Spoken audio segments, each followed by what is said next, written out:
Hello, everyone. Thank you for joining us this evening. Welcome to the second seminar of the Rebuilding series on Palestine architecture. This seminar is on war, architecture, and urban resilience. We have two presentations today, one by Nurhan Abudiji and the other one by Abdul Rahman Kitana. Thank you so much for joining us. I am Bhawna Jaimini. I'm a urban practitioner and writer from India, and I'm very grateful to Ingeborg and Natalie Adam to give me this opportunity to moderate this very important series. So thank you for that. Before I ask Natalie to talk a bit about the rebuilding lecture series, some house rules. To all the panelists who will be on mute, and just unmute yourself when you want to speak. All the participants who are joining us, please use the Q&A button to ask any question if you want to. We will take all the questions at the end of both the presentations, but you're free to type in the questions as the presentation proceeds.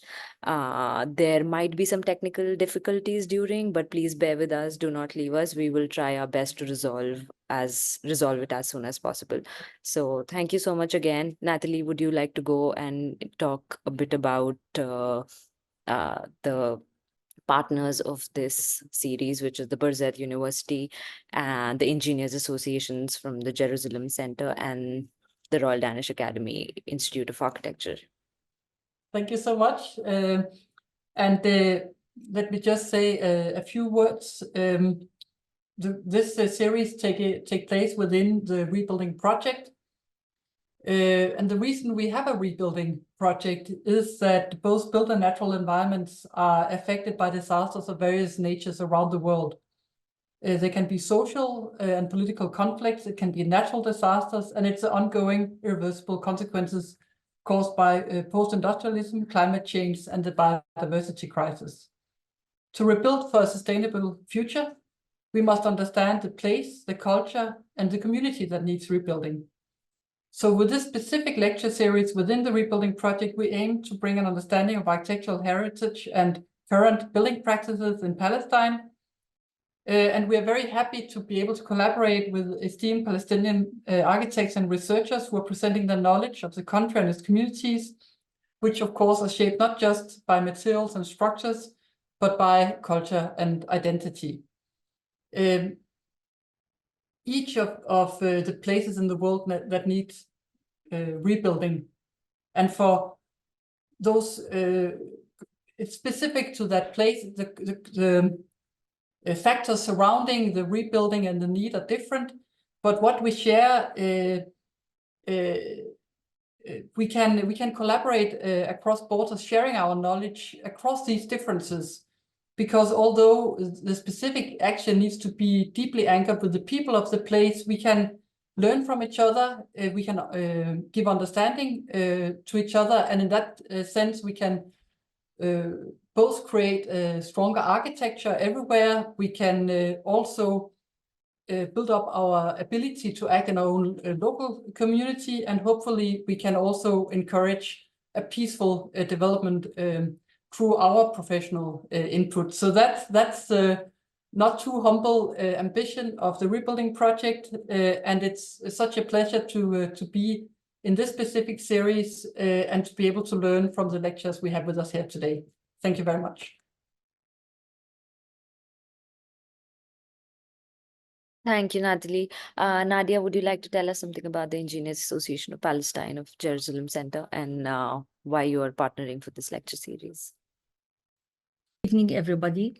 On behalf of the Engineering Syndicate in Palestine and the Architects Association, I would like to express my gratitude to the Royal Danish Academy and the Rebuilding Program for providing this platform for us as Palestinian architects to introduce you to our architecture, and also to the situation in Palestine, actually through explaining our architecture and the factors that creates architecture and urbanism. We can shed light on the situation in Palestine and the successive colonization which Palestine has been subjected to.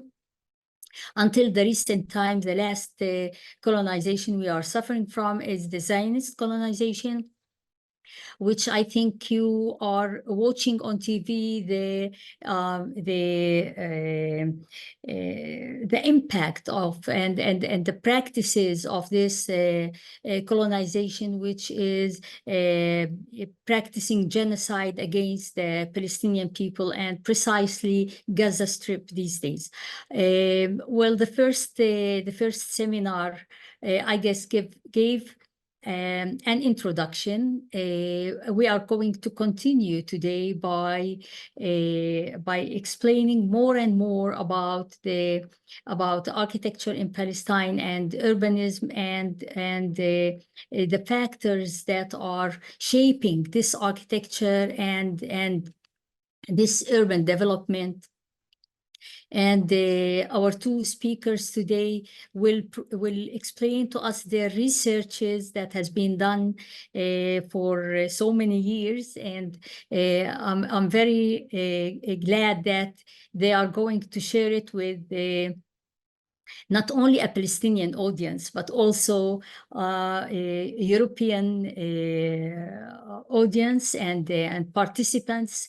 And I hope this will give an insight and will give an idea about not only the architecture in Palestine, but also the situation in Palestine. I will not talk more. I will leave you with Nurhan to explain more about this. But and thank you very much for giving us this platform. And I hope that after this series of seminars on the architecture in Palestine, I hope that all the participants will be researching more about Palestine, learning more. Self-learning is very important in this issue because few lectures are not enough actually to give the whole idea, but at least they will inspire architects to learn more and research more. Thank you very much. Thank you, Nadia. Thank you so much for that. Before we give the mic over to Nurhan, I will quickly introduce her. Nurhan Abujidi is a professor in built environment and chair of the Research Center for Smart Urban Redesign at the University of Applied Sciences.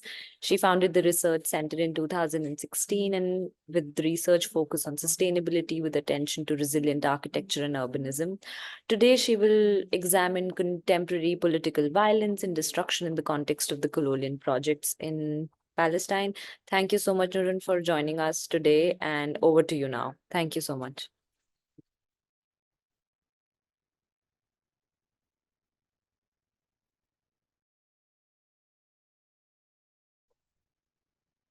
Good afternoon, everyone. Do you see my screen? Yeah. So today I'm going to present 20 years of research that I did on Palestinian urbanity. And the lecture is Herbicide in Palestine, Spaces of Oppression and Resilience, that is translated in a published book based on my research. I will start by showing a video from the latest Gaza destruction and invasion and the war on Gaza. I think this is a scene that you always see while you are watching your TV in the comfort of your living room, snapshots of what's going on in many locations in the world. Yemen, Syria, Iraq, Palestine, and the latest, of course, developments in Ukraine. You see how the destruction of our built environment, our cities, that is affecting not only infrastructure, but also places that we live and live in and we call home. It is also affecting everything around our resources for living.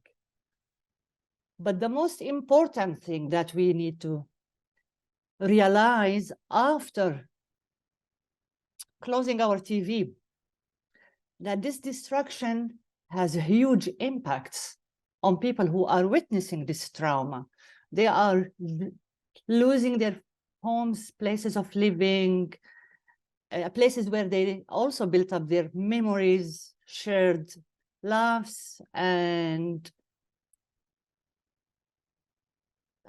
history of families, neighbors, and generations that built up this place. So it's also about culture, about collective memory and identity. But the trauma that is left with these people who are surviving these events of political violence will stay for generations.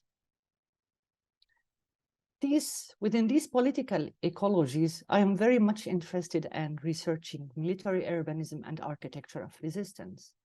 Because for us as architects, urban designers, or people who are really placemakers and city makers, we are always obsessed and at the same time projecting only the glorious history of cities.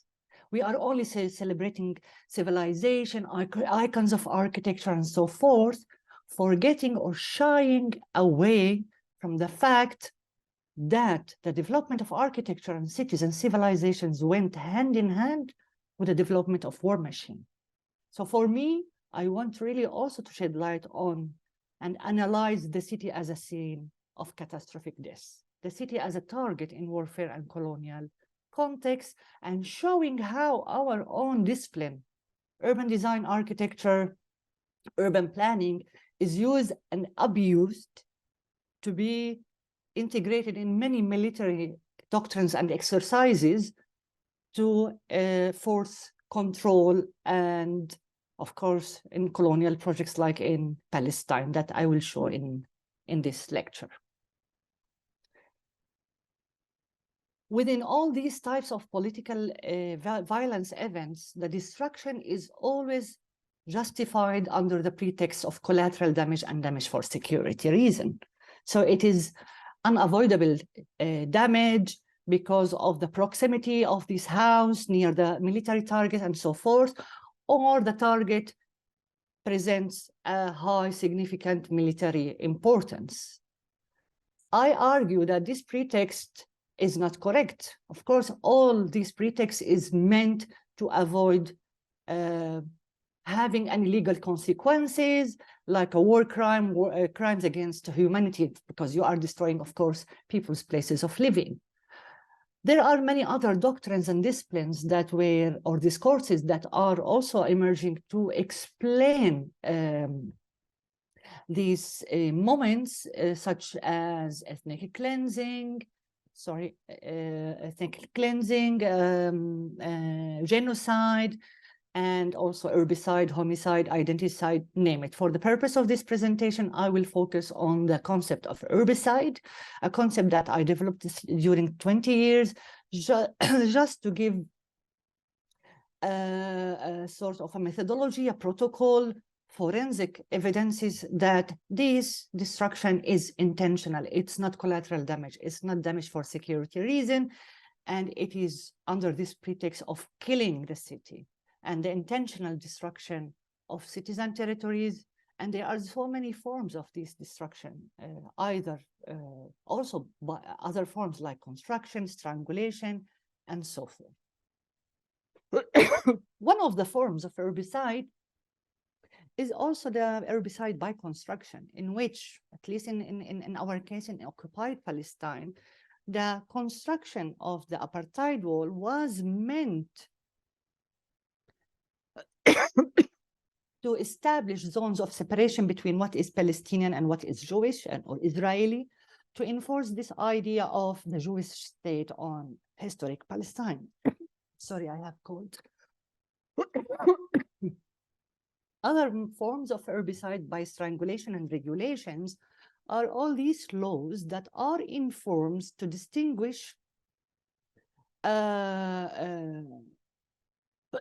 people's access to services, right to vote, using infrastructure and so forth. And this is very much presented in occupied Palestine by, for example, car plates or the colors of identity cards and passports. Oh my God, it will not be pleasant, me coughing all the time. To establish a case of herbicide, there are so many characteristics. The destruction should be widespread or total damage. There will be a preparation towards that intentional destruction by the place being demonized or people dehumanized. And of course, it should be premeditated and intentional. And most importantly, that the impact of this destruction causes or produces this sense of loss and significant impacts on people's recognition of self, place, and other. For example, all this process of othering, of dehumanization and demonization is very typical propaganda preparation phase before the Herbicide Act takes place. We can remember, of course, from the war on Iraq, this very important statement by the military colonel who was responsible about the attack on Fallujah. When he said the enemy has got a face, he's called Satan, and he lives in Fallujah. This is a process where the othering of the enemy, who is considered inhuman with absolute eternality, Satan-like nature, and that is extended to the home of the enemy, that is the incubator of the terrorist, who is Satan nature, is extended to his habitat and is also deemed to be producer of the other terrorist, Satan. A depiction that this constructs and casts the enemy and his habitat beyond any juridical and legal humanitarian consideration. And of course, here the justification of the nihilism and the destruction of this Satan terrorist and his habitat is important and necessary as an act of purification and cleansing of this cancerous danger. Something we also witnessed lately in the preparation of the war on Gaza, and how different members of the Israeli government tried to depict and project the people of Gaza as outside any norm of legal or human laws or, of course, rights, by projecting them as human animals. So the destruction of their habitat and cities is a necessity and an important act of purification. Within this introduction, I will now take you into a quick sketch of how this herbicide, speciescide acts started in Palestine, going back to the beginning of the 20th century. So this 7th of October is not really an incident or an isolated case. It is a part of 75 years of continuous destruction and transformation of the Palestinian space to give a place to the construction of the Jewish state that has been developed or foreseen since the end of the 19th century with the establishment of the Zionist movement and their doctrines around the Jewish state. In this doctrine, they also projected Palestine as a land without people for people without land, to justify the mass migration of European Jews to Palestine to make the desert flourish. This dream or ambition, the Zionist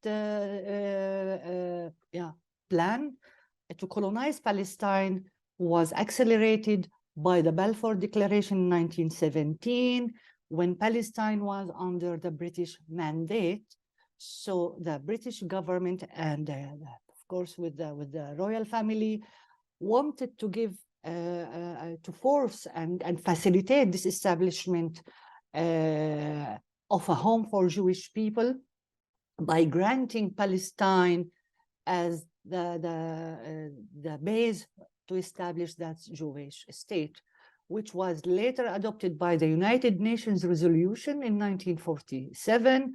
And you can see on the map onto the left here, how the partition of Palestine, historic Palestine, to host two states, like the black one is more the proposed Jewish state, while the dark gray is the proposed Palestinian Arab state, which is of course later on by the 1948 war was not, of course, also even respected. And the start of the establishment of this Jewish state actually was based on the place destruction of the Palestinian places. And you can see on the map here, as a result of 1948, 500 cities, villages, and towns were destroyed, totally destroyed, to give a place for this Jewish state and Jewish place to be established to later become Israel.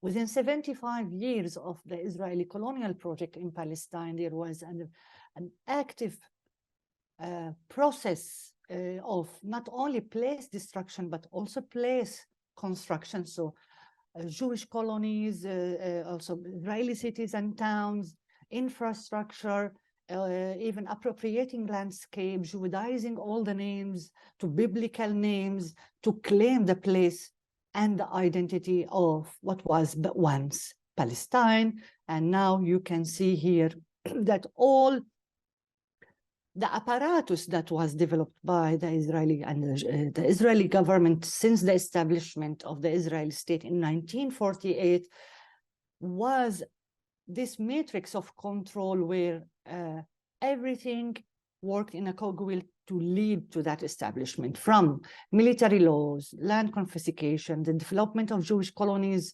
especially in the 70s, the use of force of occupation, invasion, and destruction, and most importantly, this surveillance and control network that is materialized in all these types of checkpoints, military bases, to regulate the Palestinian under occupation, how they are going to use their places, where to go, and even all their mobility and accessibility to their schools, hospitals, agricultural land, name it, is under full Israeli military control.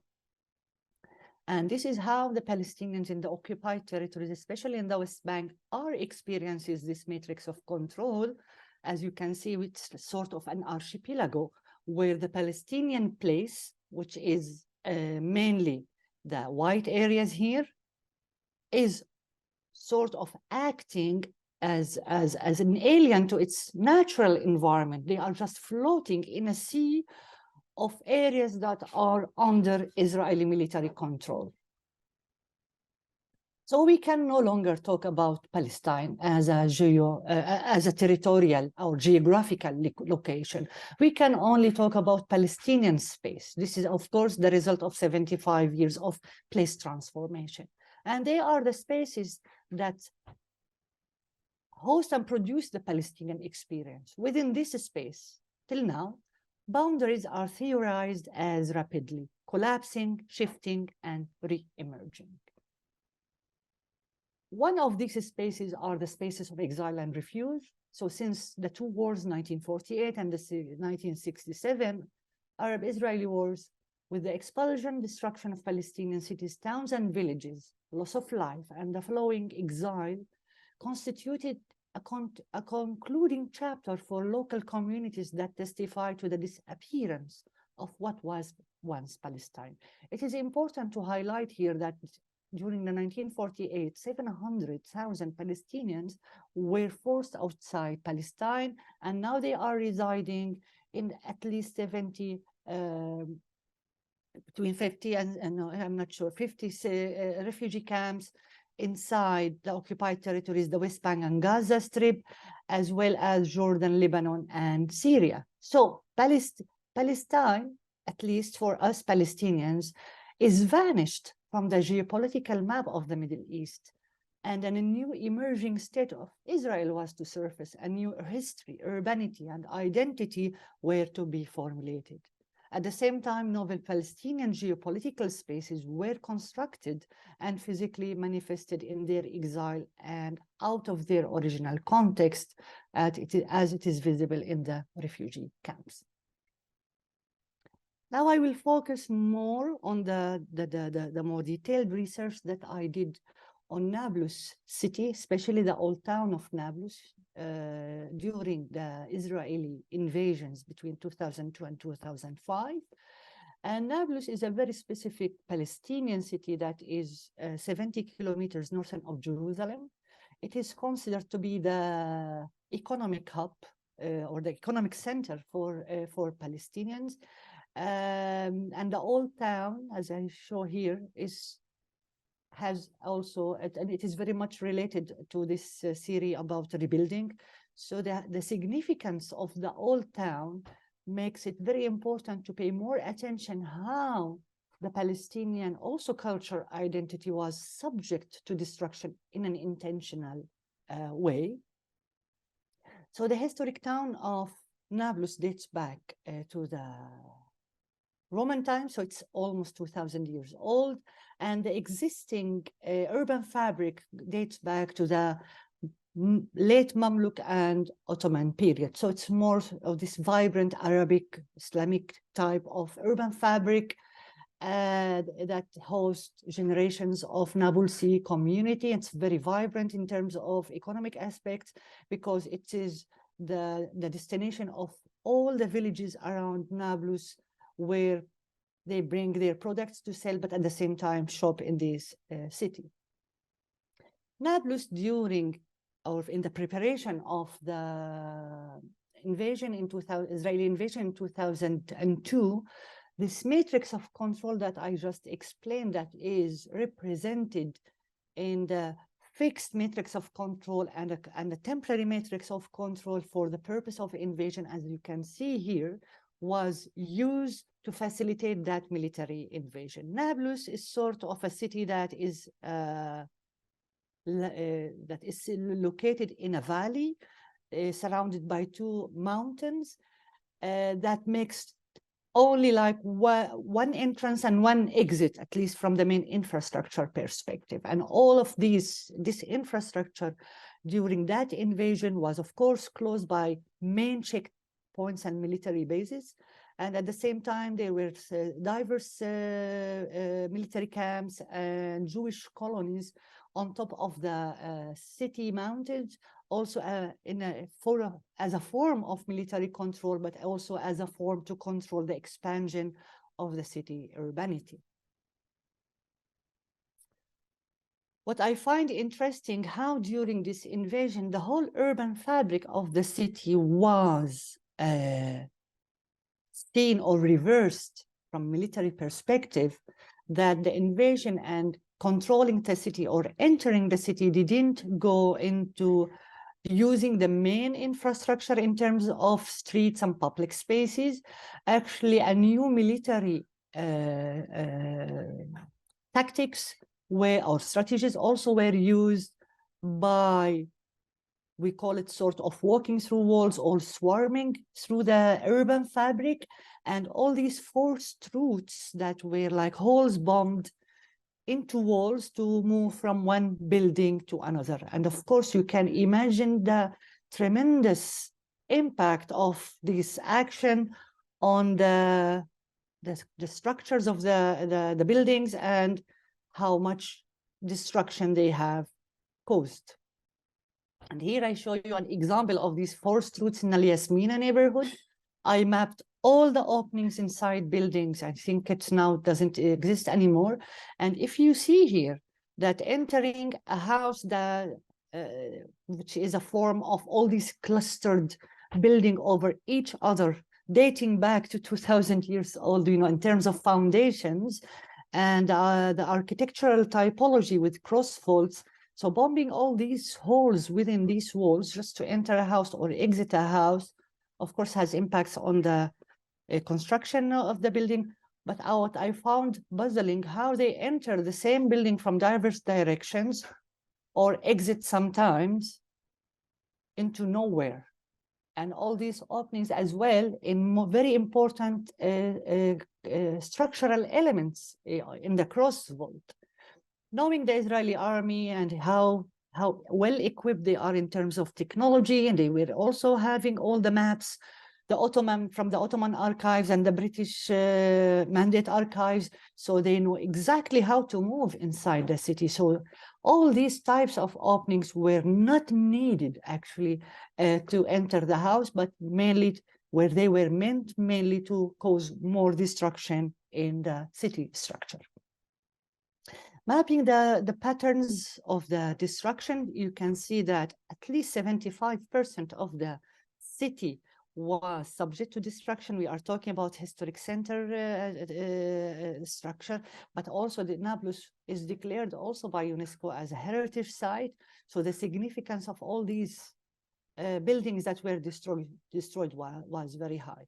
But if we look also on the weapons that were used to destroy all these buildings, so it's like all these high technology machines attacking 17th, 19th century structures under the pretext to uproot the Palestinian resistance. So using explosives, Apache rockets, bulldozers, F-16 even was used to destroy some buildings. The typology of buildings or the use of the buildings that were destroyed was mainly residential areas, also defying this idea or the pretext about uprooting the Palestinian resistance. But what was really shocking is the significance, the high cultural, architectural, and historical significance of the destroyed buildings, as you can see on the right, from Hammam, from also the infrastructure, the historical soap factories that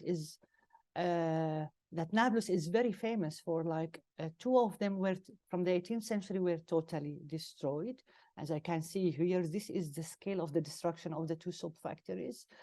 And all of this destruction, so if you map now the location of the destroyed buildings, were mainly meant for the military control of the city. So it's like evacuating or emptying a key corner buildings that are either facilitating the movement of the military machines from one neighborhood to another, or from outside the city to inside the city. And also it was meant to destroy and fragment the urban fabric that facilitates also the social fabric to be connected with each other.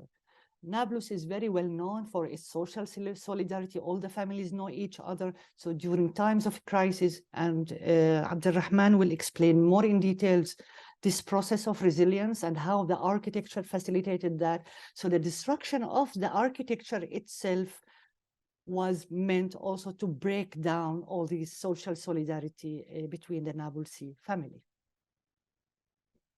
The impacts of all these acts of destruction, we are talking, for example, at least for my research, it was between 2002 and 2005. So I mapped all types of invasions and raids and so forth.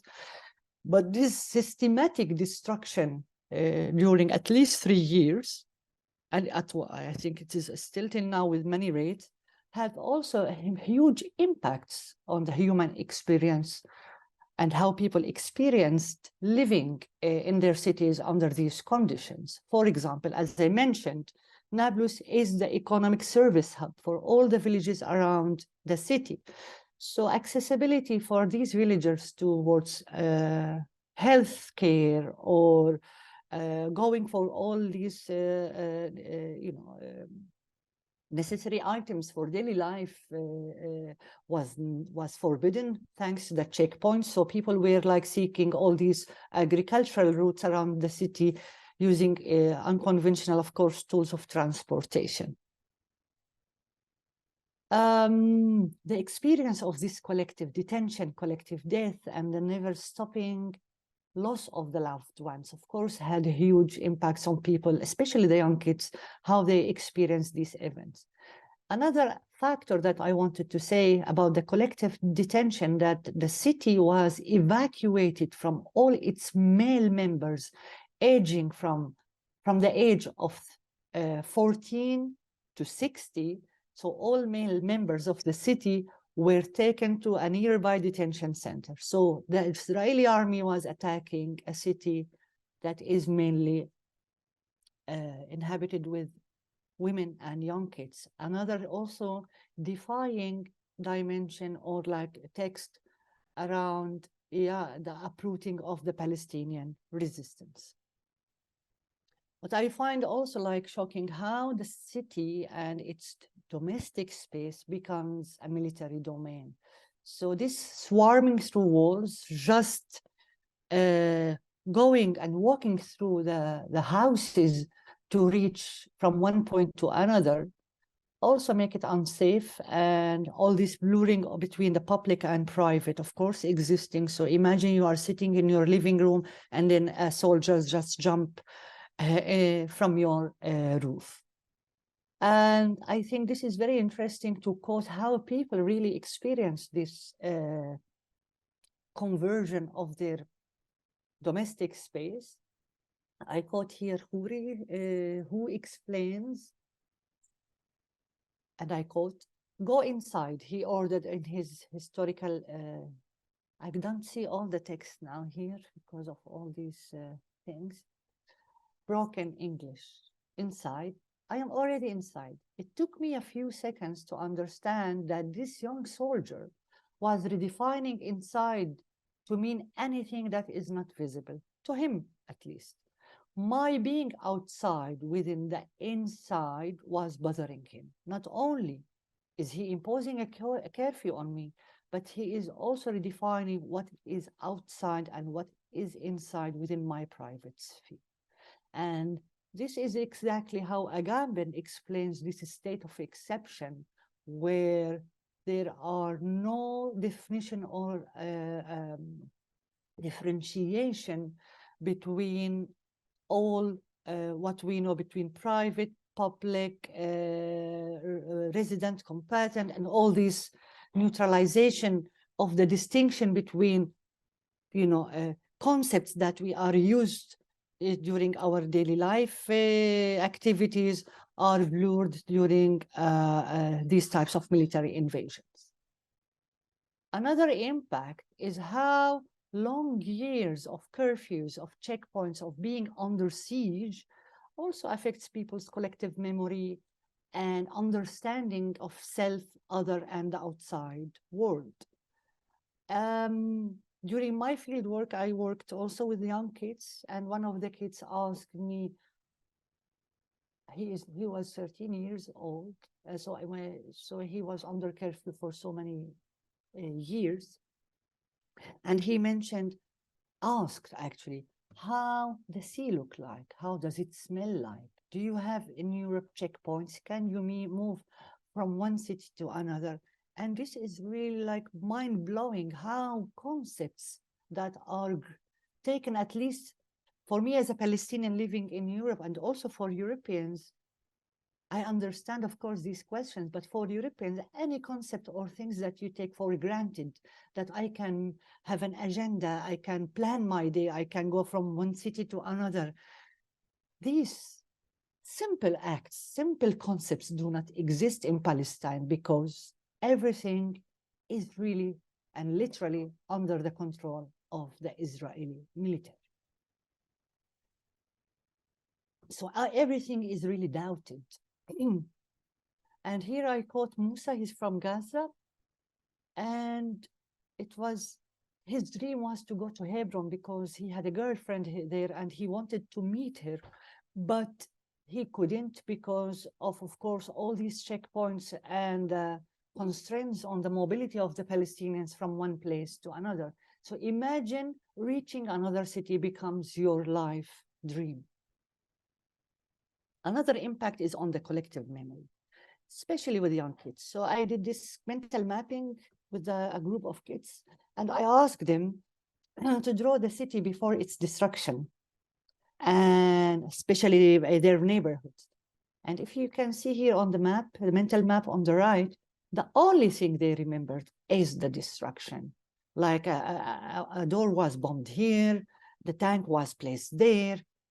So it's not only could they not remember what the damaged areas looked like, but they were unable to express anything other than damage, shooting, explosions. So thus the destruction becomes the new milieu of memory for future Nablus generation.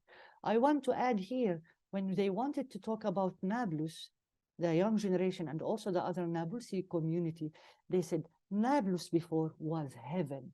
So this idealization and utopian even image of the city before its destruction also distorts the collective memory about the city and its history.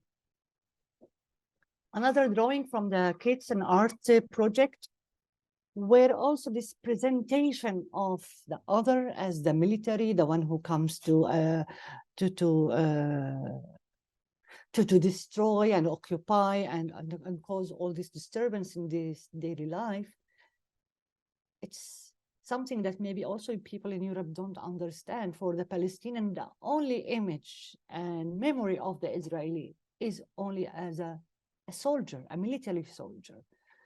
And this disturbance of the collective memory, what Sarah Mehrash actually explains as memoricide, because the destruction of the physical artifact, we all develop memories that are connected to places, of course, connected to the physical artifact that is present in that place. Of course, smell, colors, the experience itself is part of that memory, but the physical aspect is a very important one. So when the destruction and disappearance of this physical artifact will also cause this loss of memory of the place and its history.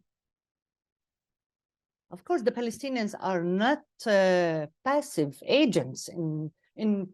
They are very active agents in shaping the contours of the struggle. So they also developed all these tactics to overcome the difficulties they are experiencing on everyday life aspects. For example, like going through a checkpoint or overcoming this apartheid wall to go to pray in Jerusalem.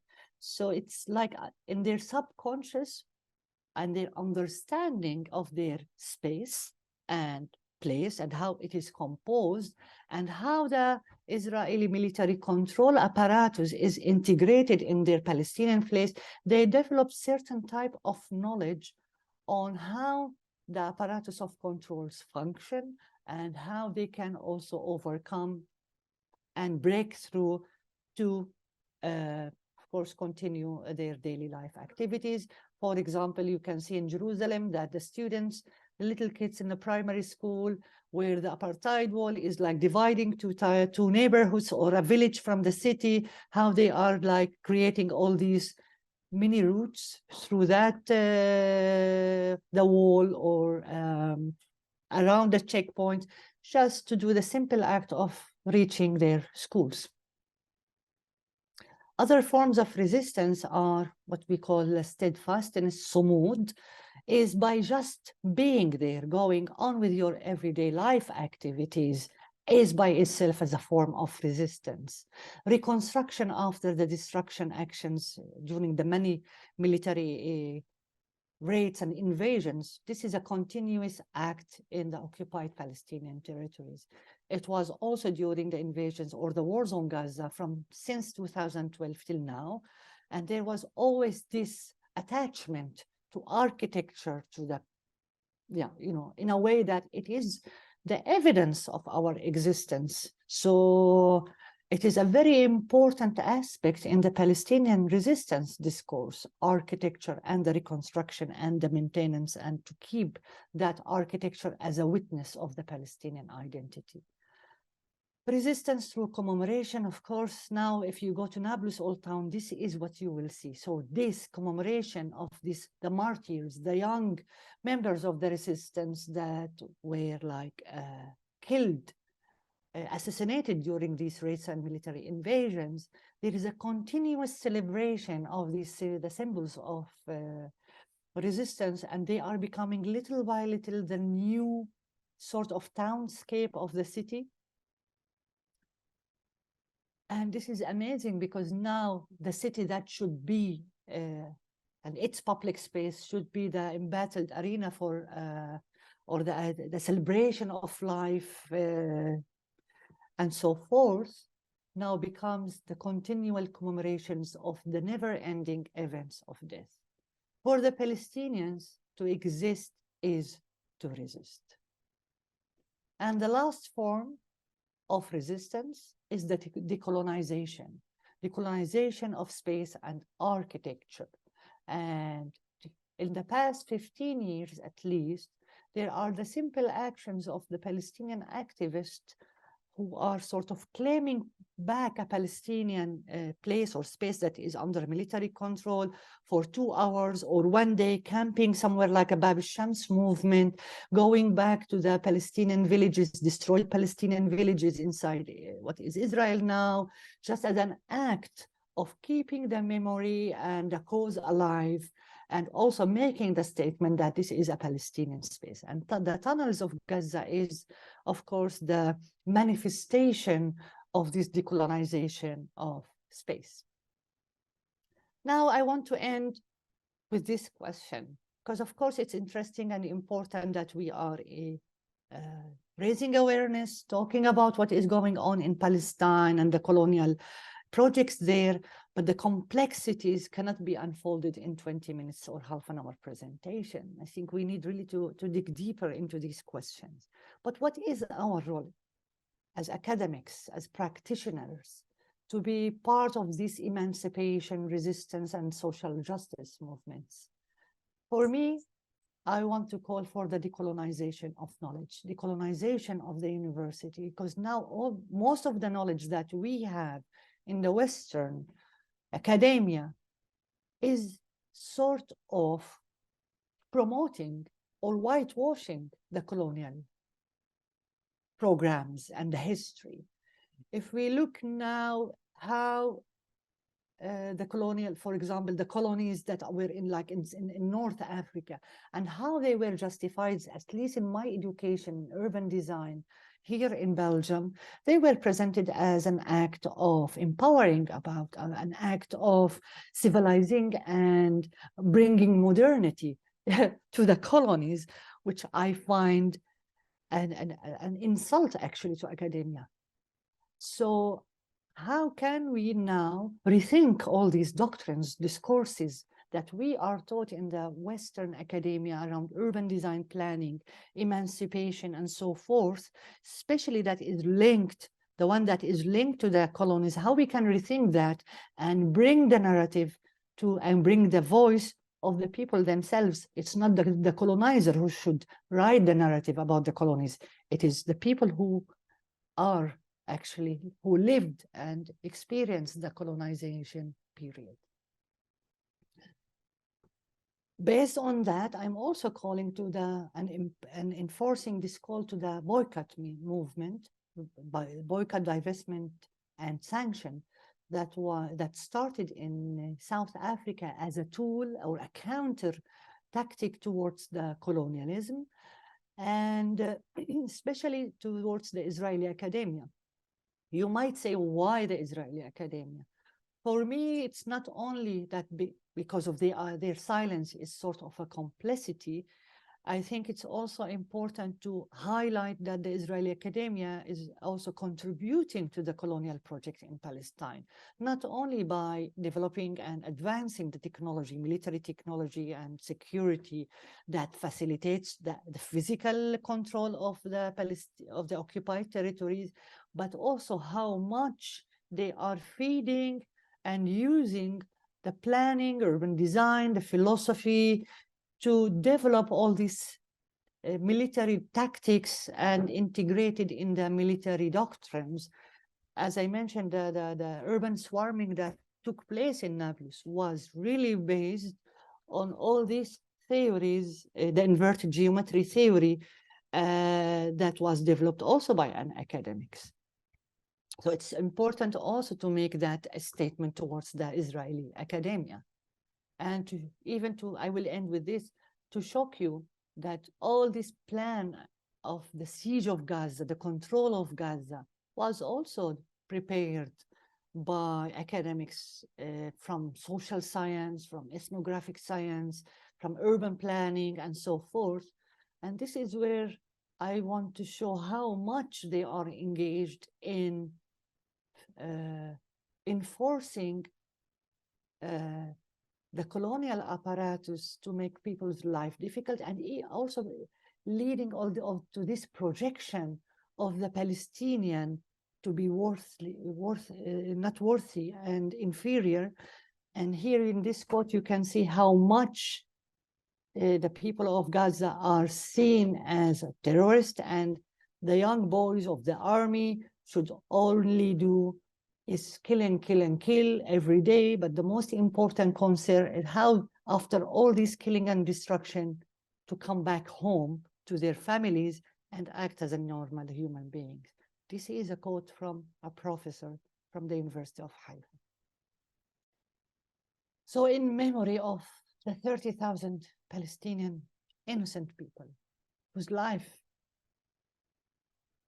was lost in the past 5 months,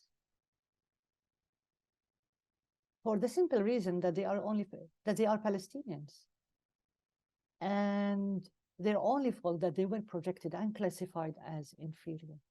So I would like to invite you to dig deeper into this Palestinian cause, see how much we can use our platforms to empower, to talk more about Palestine. So I will end my presentation now, and I will be looking forward to explain more in the questions. Thank you. Thank you.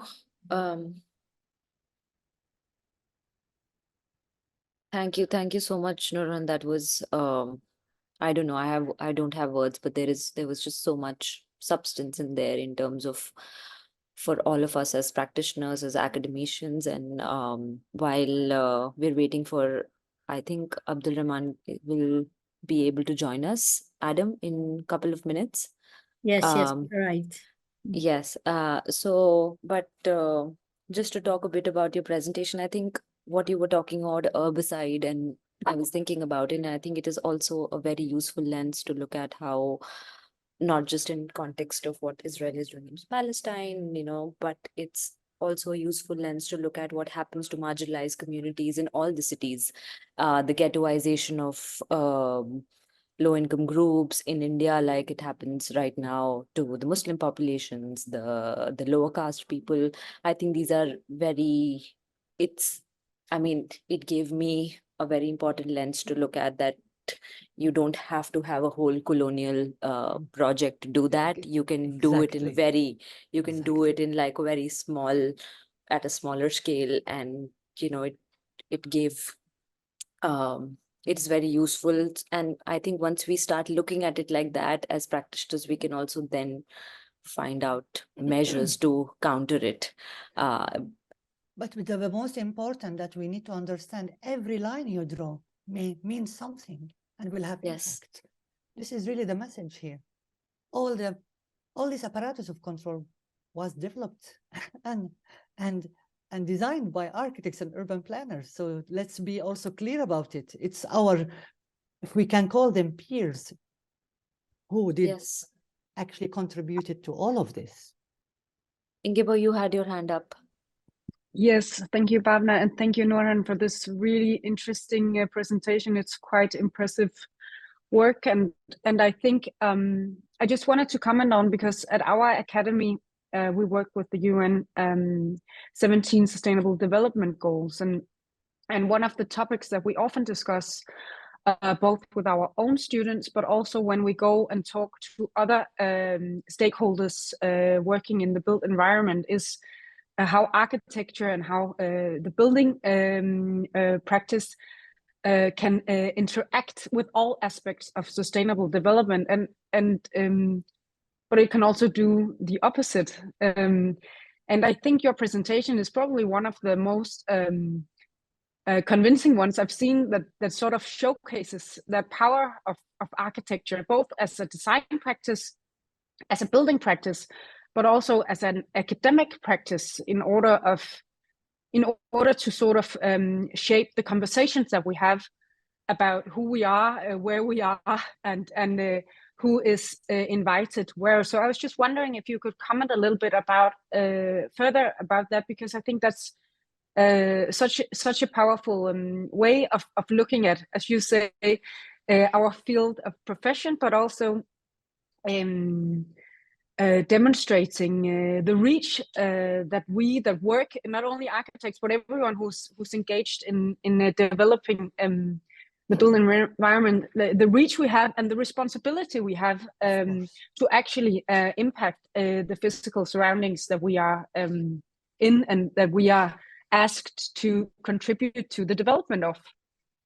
Yes, exactly. Because I am now also working with this sustainability. You know, there's DGs are really the doctrines and the principles around sustainable cities. I'm active in the Netherlands now, but I'm also focusing on vulnerable neighborhoods, where you can see it is the concentration of also like marginalized groups, especially migrants, refugees, who already came from this context with all this trauma, and now they have to face that another even setup of discrimination and being further traumatized by not being able to access all the resources that a normal Dutch or European citizen do. But for me, you know, there is this principle.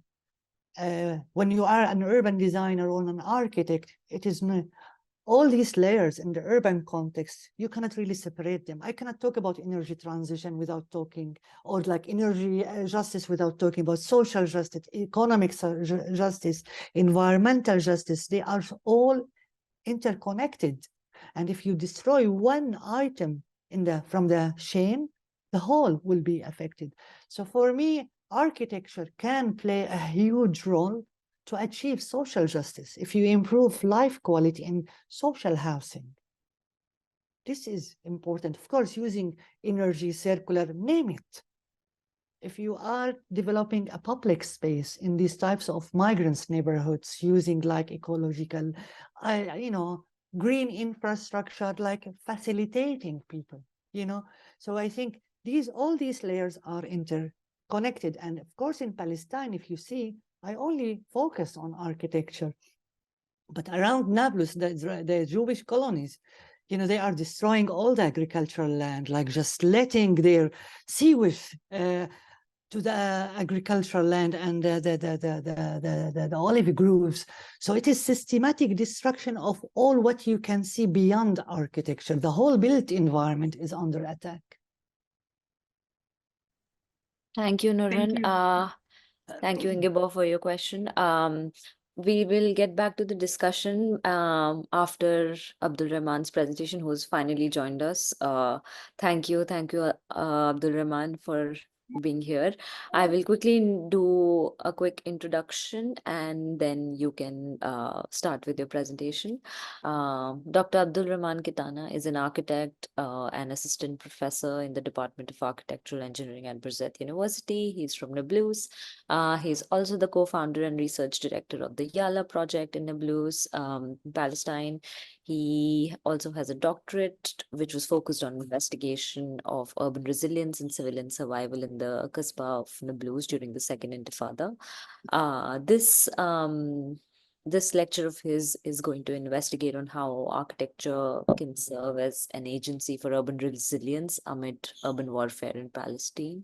Assalamu alaikum. Assalamu alaikum. So I am Abdul Rahman Kitana. I'm an assistant professor at Birzeit University in Palestine. And today I'm going to talk about architecture and civilian resilience during urban warfare, mostly, of course, on Palestinian context.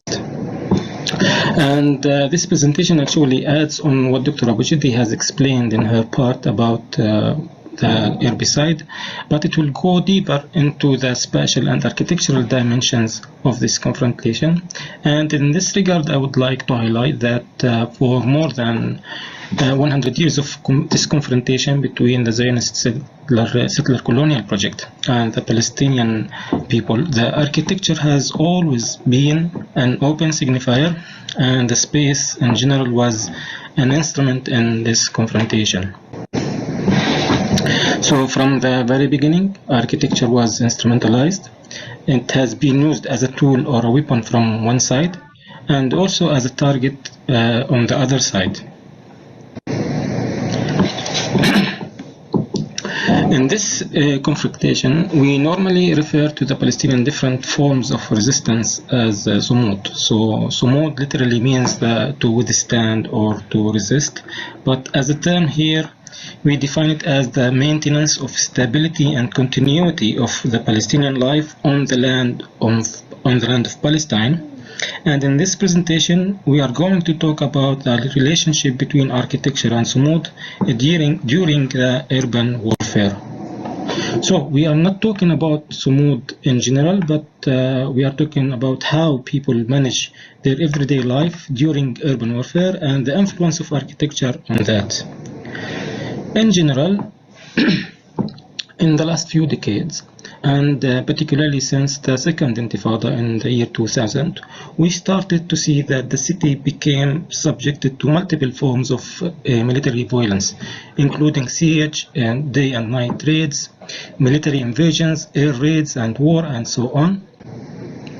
And in most of these forms of violence, targeting the everyday life of the city and its urban services was not actually an event or a collateral damage, but it was a strategy. It was a structural component in the Israeli military practice against the Palestinian people. As such, the disruption of life was not only about the destruction of the shape and architecture of the city, but most importantly, it was about the destruction and bringing out of service the metabolism of the city, the essential activities that the city cannot live without. And of course, we can witness this in the ongoing atrocities in Gaza. And on the other side, the Palestinian people try their best to keep life or to practice sumud. So with the destruction of the structure and infrastructure of the city, people practice multiple forms of activities to survive and resist. And of course, they do this in order to keep life going in the city. At this stage, the architecture of the city is an open signifier, and it is part of the process of making life continuing. The analysis of the practice of sumud that I'm going to tell today is part of my focus on my doctoral research, and it is still, of course, part of my research activities until now.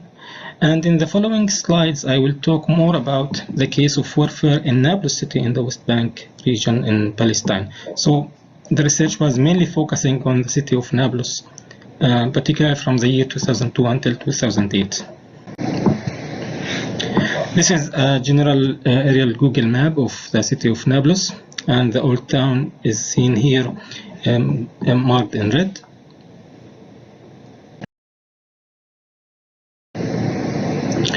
And the Old Town of Nablus, which is my focus here, is an output, of course, of 2,000 years of urbanism since the Romans until now, and it became under Israeli occupation in 1967, and it became under the Palestinian authorities in control in 1995, and then in the year 2000 we had the second major intifada in Palestine, and then the Israeli army reoccupied the city in the year 2002, and then there was a very heavy battle at that time.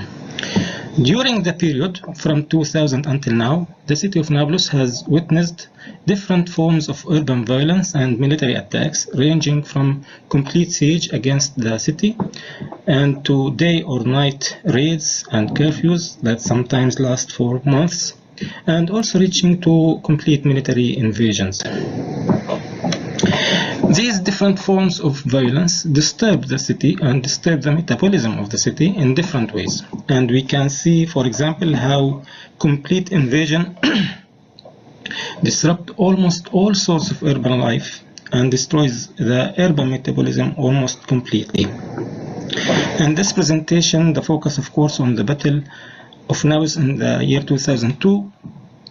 It was in April 2002, and it included a large-scale military operation and reoccupation of the city. The occupation concentrated, or the battle concentrated on the Old Town, and most of the analysis here deal with the Old Town as well.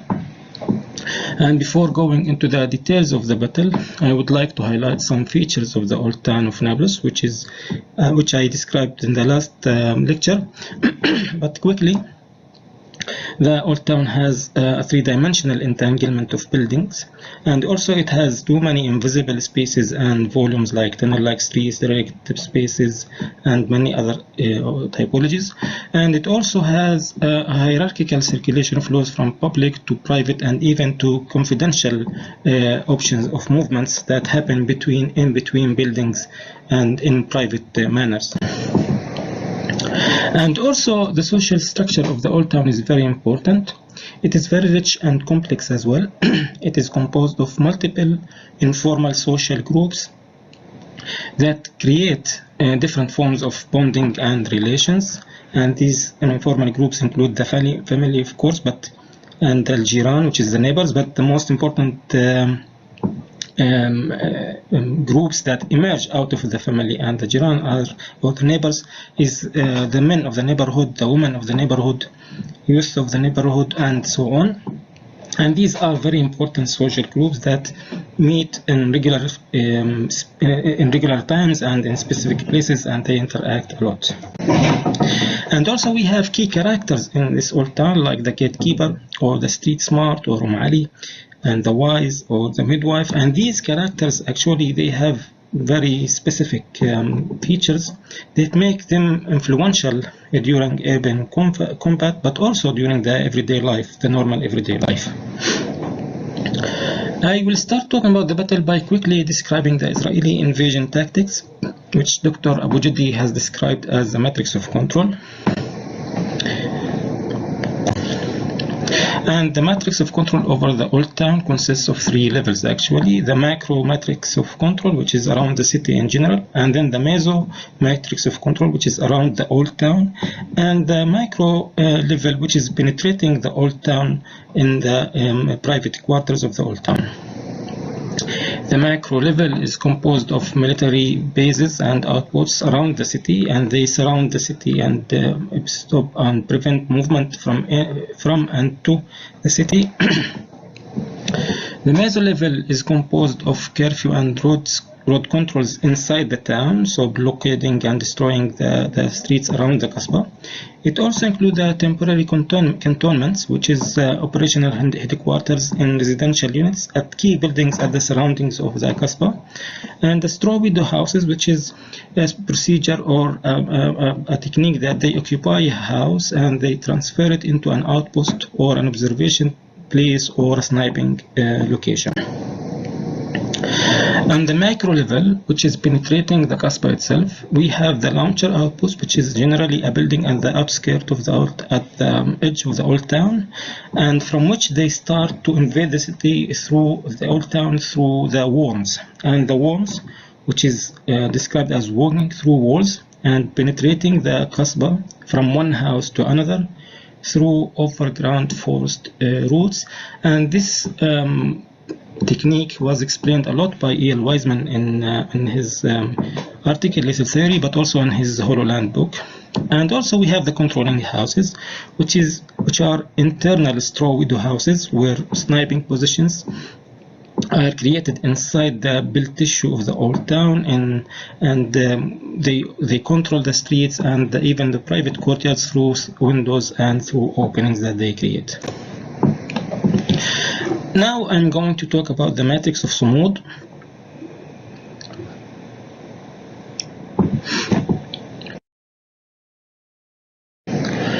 During the battle, of course, the civilians practice multiple social practices and behavioral patterns in their attempts to maintain life and survive, including sheltering, escaping, rescuing, sharing, storing, and many other activities. Most of these activities, although they are individual endeavors, but they almost always happen collectively.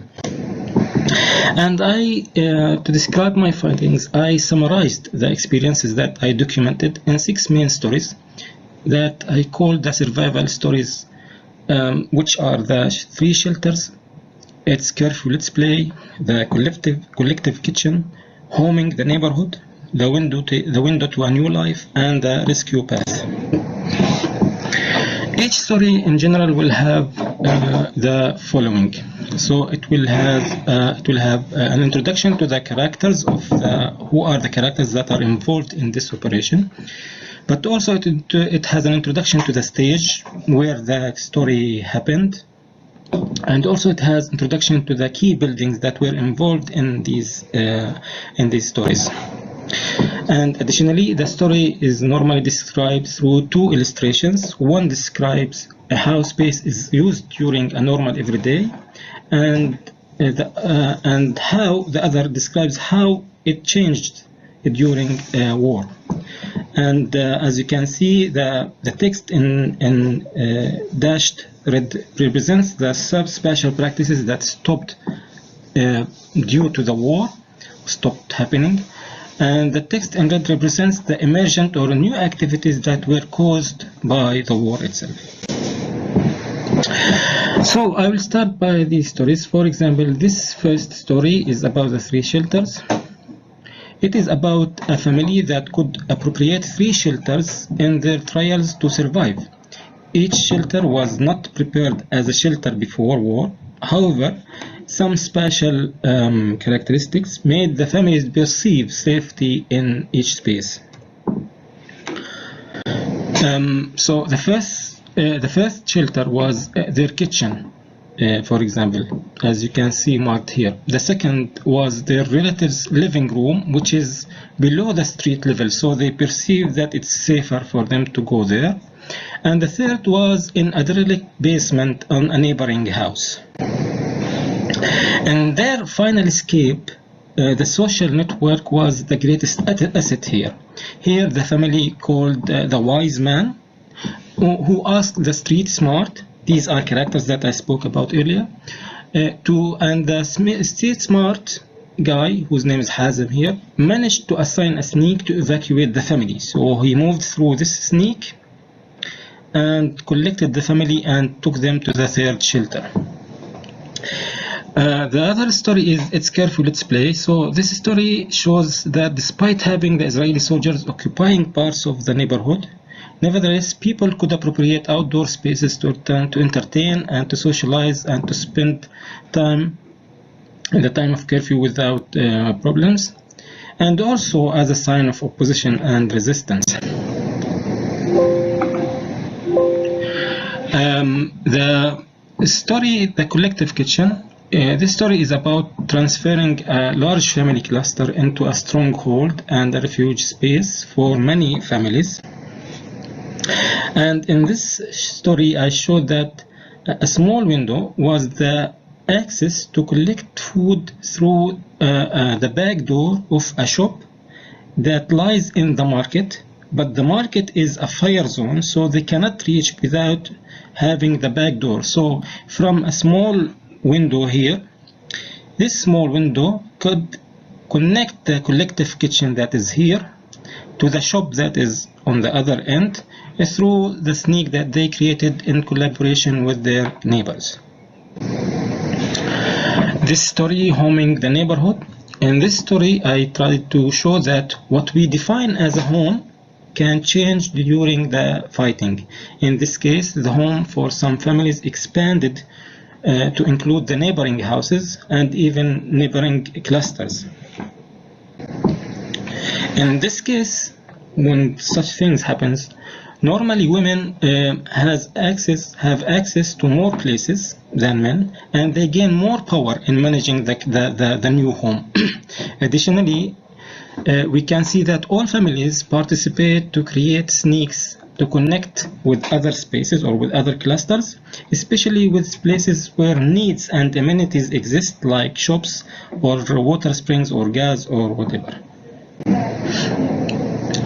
The other story, which is the window to a new life, this story is about a window that saved the life of a woman and her 4 children just minutes before the house was attacked by the Israeli soldiers.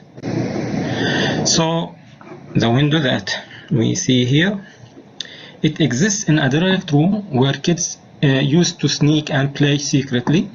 An 8-year-old girl knew about that window, and when there was a fighting, she led her family to escape her house through that window that was not known for many people. And just minutes after that, the house was bombed and they survived, thankfully. In this story as well, I showed that what matters in these conditions is not the distance between the warring parties, but the fields of view or the lines of sight. And here we can see that, for example, the resistance members in red, resistance members in green, the civilians in helping and managing their everyday activities or managing their survival tactics in blue. And also in red, we see the Israeli soldiers. So despite this closeness and proximity between both parties, but they couldn't detect each other and they didn't fight at this specific space. The last story, it is about the rescue path. And this story shows how the community participated in creating a rescue path that integrates and links invisible portions of the public pathways with private rooms, bedrooms, living rooms, and whatever, and private gardens and common spaces, and sometimes shared courtyards and private courtyards, to reach the field hospital, which was an old mosque in the old town. So they appropriated a sneak through public, common, and private spaces, sometimes passing through private bedrooms to evacuate wounded people and take them to the hospital. In this case, of course, the community social groups, as well as the key characters in each neighborhood, played the significant roles in identifying the sneaks and in identifying where to go, where, and how to reach this place from that place.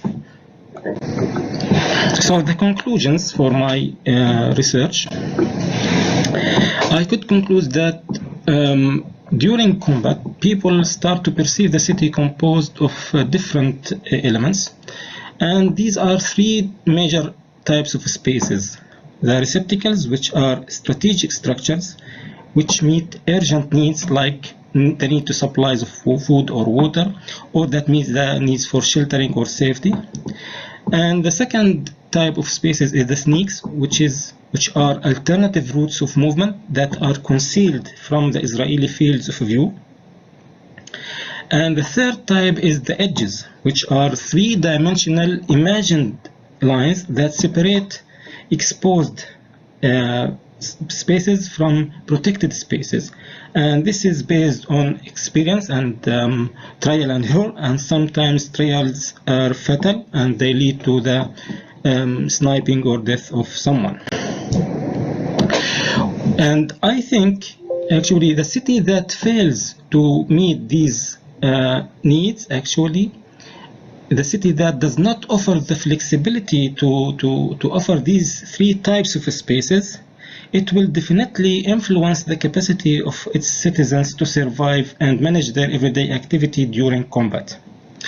Another conclusion is that spaces of marginalities like derelict buildings can be of great help during urban combat, and their existence as marginal, abandoned, and not operated was the very reason for making them available during times of crisis.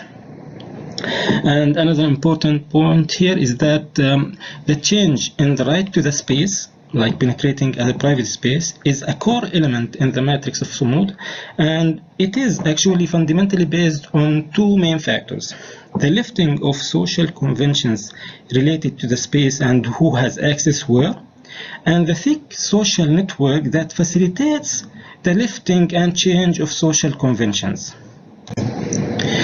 Finally, I can note that the architecture of the Kasbah, with its multi-layered assemblage of buildings and layers, is an open signifier. If this assemblage of layers is crafted and coded in the everyday, it can be reimagined, reconstituted, and reassembled as a battlefield. And this opens opportunities and possibilities for agency for different and conflicting trajectories.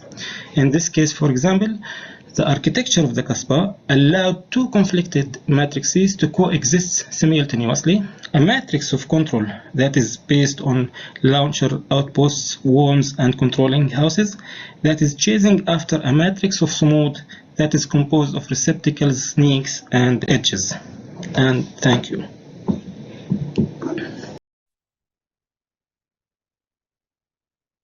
Thank you, Abdul Rahman. That was very, very good. Like it was while you were talking about, you know, these responses to destruction, and I was thinking about the fact that what Nurhan was talking about was like the destruction, and what your presentation talked about, you know, these response to destruction and how to like coexist in face of the decolonization. I was wondering, like, still both the hegemony of both these practices still lie with the colonial forces, and without dismantling that, how do you find progress in these cities if everything is constantly a response to destruction? Like, is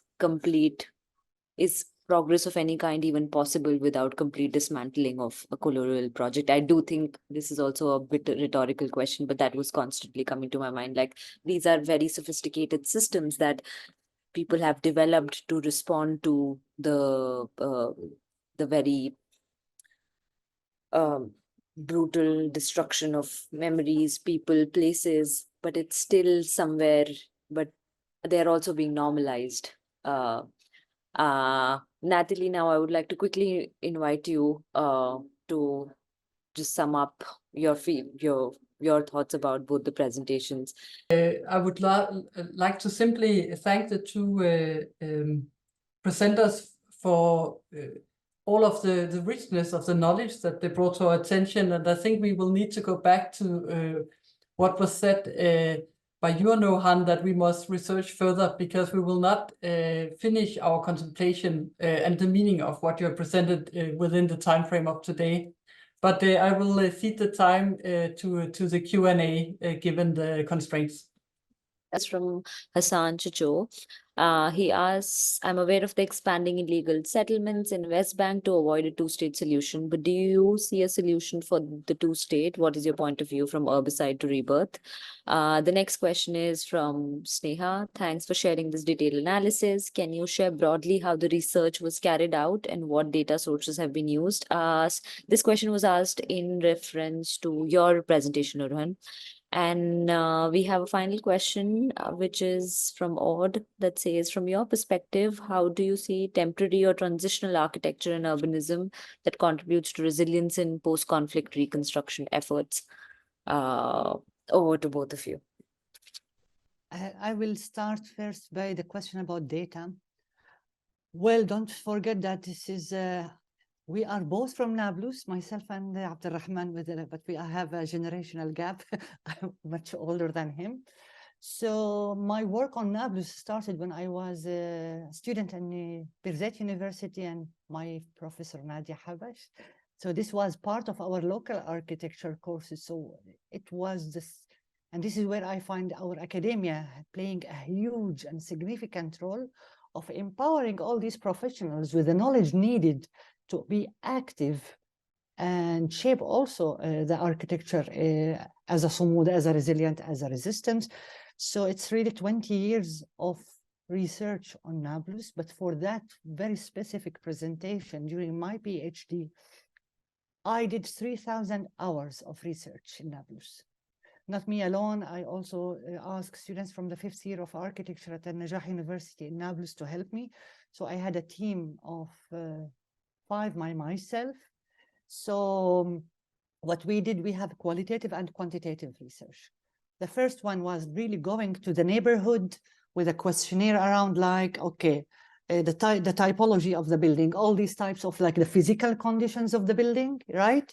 And then the qualitative research, which is mainly asking questions to people who are experiencing, so at least 150 interviews between also different age groups and gender and so forth, just to understand how people experience these acts of invasion and how they reacted. And one of the very interesting conclusions there is that the difference in gender, how people also, like, from cognitive perspective, understand space. So men were really making work, they were the ones who described how the battle happened from outside the city to inside the city. So it's more the microspatial level, while women could explain with the very small details how the soldiers enter their house, how they moved, what they did. So all of this helped me reconstruct the battle, right? And of course, with all these secondary references from the Israeli media, military announcements, literature review, also from Israeli and Palestinian academics and European academics, I could reconstruct the whole Battle of Nablus combined with all these mapping that I also did. For the two-state solution, I don't believe at all in two-state solutions. I think what we are having now on the ground doesn't allow for any Palestinian state to emerge in the occupied territories, thanks to all this matrix of control and the Israeli physical military presence in the occupied territories. I am calling for the liberation of Palestine. So I think this is what we are calling for. Abdul Rahman, would you like to take the final question and then we can wrap up? Okay, thank you. Actually, the architecture that can be more supportive for the resilience capacity, as I mentioned, it's not only about the architectural tissue or urban tissue, it's also about the social tissue. And this brings me back to my previous presentation when I spoke about how the Old Town was made. It was made based on the freedom to act. And freedom to act means that we have too many layouts and organizations or configurations of space that makes the space eligible for others. And I could conclude that the city that can allow the citizens to appropriate sneaks or to introduce new sneaks, and also that puts the possibility of having receptacles within the reach of these sneaks, it can also offer the possibility to identify edges that separate dangerous and safe places, and people can demarcate where to go and how to go. Then the place can be more resilient and can be more supportive to the possibilities of survival. And in the built tissue of the Old Town of Nablus is not at all transitional. It's not at all a temporary. It has been evolving for 2,000 years. But it has the capacity to allow for these three types of spaces to emerge and to integrate. But of course, people introduce them and make them. So I think this can answer your question. Thank you, Nurhan, Abdul Rahman, and everybody else who's joining us. We have the last lecture in this series, which is next Wednesday on 6th March. It'll be on vernacular building practices in Palestine. And please join us. And thank you again, everybody. We will send if you want more people to attend, please send us an email on the rebuilding email ID, which is on all the posters. And thank you again. Have a lovely evening, everybody.